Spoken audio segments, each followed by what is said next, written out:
सो अब देख लेते हैं हमारे चैप्टर का नेक्स्ट टॉपिक, जो कि है नेचुरल गैस। अब कोल और पेट्रोलियम की ही तरह हमारी नेचुरल गैस भी क्या है, एक फॉसिल फ्यूल है। एंड मैंने आपको, जब मैं फॉर्मेशन ऑफ पेट्रोलियम पढ़ाई थी, तो मैंने आपको क्या बताया था कि पेट्रोलियम और नेचुरल गैस की फॉर्मेशन क्या होती है, एक साथ ही होती है। तो अब देख लेते हैं कि हमारी जो नेचुरल गैस है वो होती कैसी है। तो ये कलरलेस होती है एंड ओडोरलेस होती है। इसके पास कोई कलर नहीं होता, ये बेरंग होती है। एंड ओडोरलेस होती है, मतलब इसके पास कोई स्मेल भी नहीं होती है।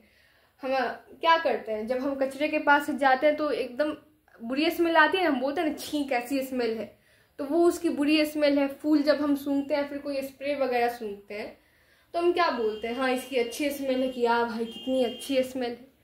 लेकिन इसके पास कोई स्मेल ही नहीं होती है।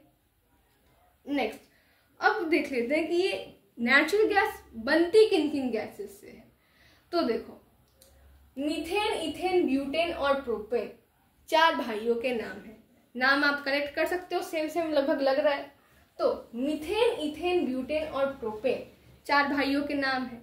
अब जैसे आजकल बेरोजगारी का पूरा माहौल चल रहा है, आजकल इतना जॉब मिलना मुश्किल हुआ है, इन चारों को कोई जॉब नहीं मिली। ये चारों थे एकदम बेरोजगार, इनके पास कोई काम नहीं था।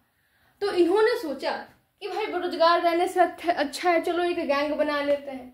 तो इन चारों ने मिलकर एक गैंग बना ली। एंड उसका जो लीडर था, वो किसे बना दिया, वो लीडर बन गया हमारा मीथेन। अब इन चारों की जब गैंग बनी, तो पीछे से nitrogen, carbon dioxide and hydrogen sulphide and water ने देख लिया। इन चारों ने सोचा, nitrogen, carbon dioxide, hydrogen sulphide और वाटर ने, कि भाई हम भी कोई काम काज वाले तो हैं नहीं, हम भी निकम्मे बैठे हैं घर पे, हम भी तो बेरोजगार ही हैं, चलो हम भी जाके इनके गैंग में मिल जाते हैं। तो इन्होंने जाकर क्या किया, इन्होंने जाकर बोला मीथेन से कि मीथेन भैया हमें भी ले लो अपनी गैंग में, हम भी आपकी तरह बेरोजगार हैं, सारे लोग मिलकर गैंग बना लेते हैं। तो मीथेन ने बोला अच्छा ठीक है, आ जाओ। अब जब इस methane, ethane, butane, propane, nitrogen, carbon dioxide, hydrogen sulphide और वाटर की गैंग बनी, इन सब ने मिलकर गैंग बनाई।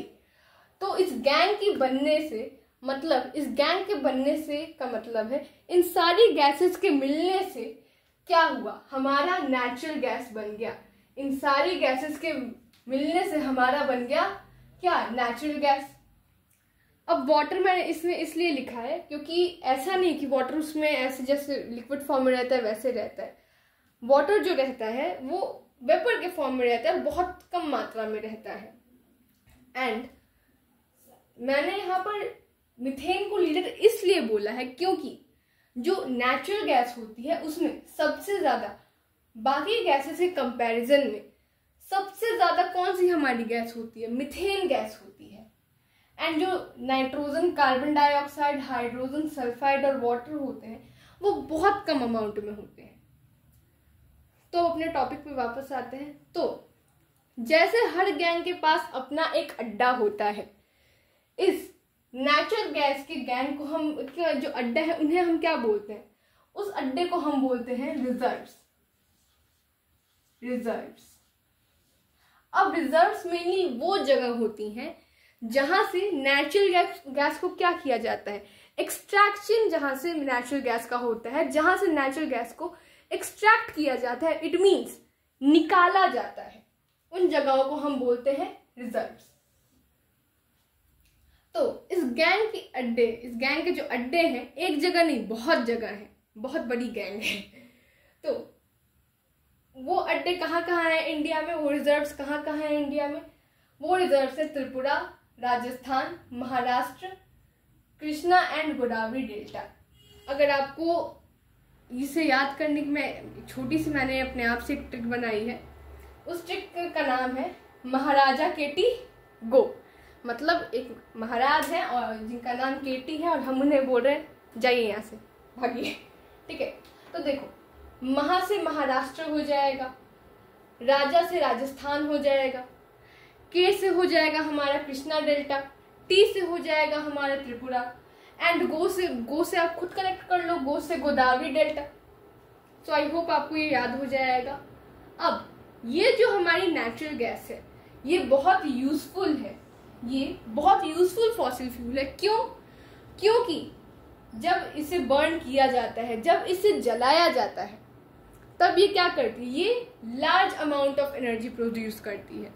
ये एक ज्यादा मात्रा में, लार्ज अमाउंट में ये एनर्जी प्रोड्यूस करती है, और ये one of the cleanest burning fuel में आती है।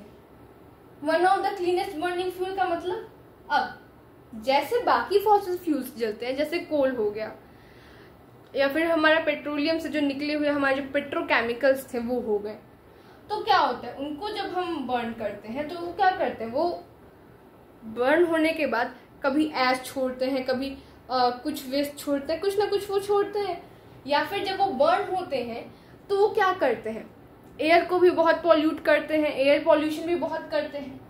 लेकिन हमारी जो ये इन सारी गैसेस की गैंग है, जिस गैंग के बनने से हमारा क्या बना है, नेचुरल गैस बना है, ये गैस बहुत अच्छी गैस है।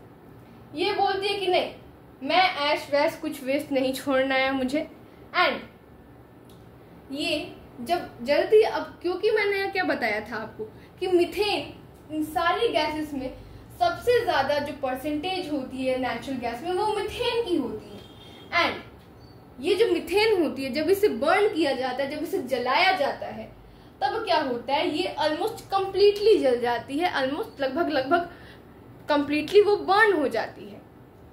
सो अब क्योंकि वो कंप्लीटली बर्न हो जाती है, एयर पॉल्यूशन भी कम होता है, तो इसलिए ये one of the cleanest burning fuel है, क्योंकि ऐश तो ये छोड़ नहीं रही है।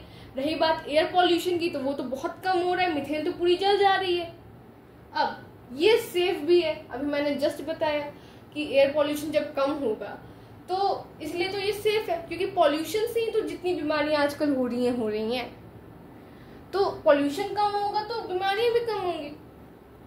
अब मानिए, अब मैंने इस नेचुरल गैस को एक्सट्रैक्ट करके एक जगह स्टोर कर दिया।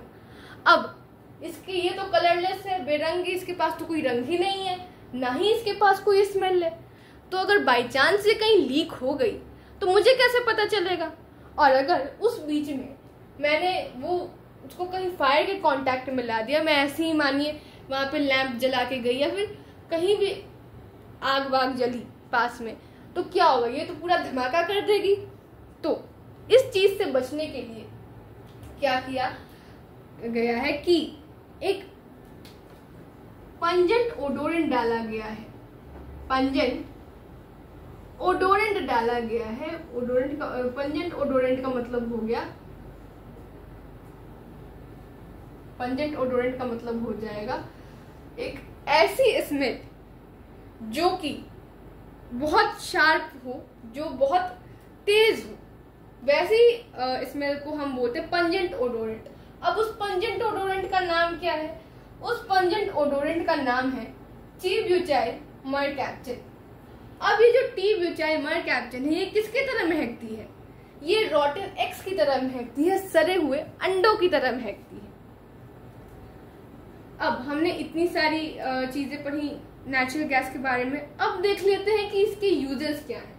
तो नेचुरल गैस को कुकिंग वगैरह में यूज किया जाता है, इसको इलेक्ट्रिसिटी जनरेशन में, इलेक्ट्रिसिटी को जनरेट करने में यूज किया जाता है, फैब्रिक्स बनाने में यूज किया जाता है, ग्लास बनाने में यूज किया जाता है, स्टील बनाने में भी यूज किया जाता है, प्लास्टिक बनाने में यूज किया जाता है, पेंट्स बनाने में यूज किया जाता है, और बहुत सारी चीजों में इसका यूज होता है। और मैं आपको एक और चीज बता दूं कि इथेन, ब्यूटेन, प्रोपेन, इन तीनों का यूज जो होता है, इन तीनों का जो यूज है वो फर्टिलाइजर्स बनाने में भी होता है, एंड जो फार्मास्यूटिकल प्रोडक्ट्स होते हैं, फार्मास्यूटिकल प्रोडक्ट्स मतलब मेडिसिन से रिलेटेड जो प्रोडक्ट्स होते हैं, उनको बनाने में भी इन तीनों गैसेस का यूज होता है।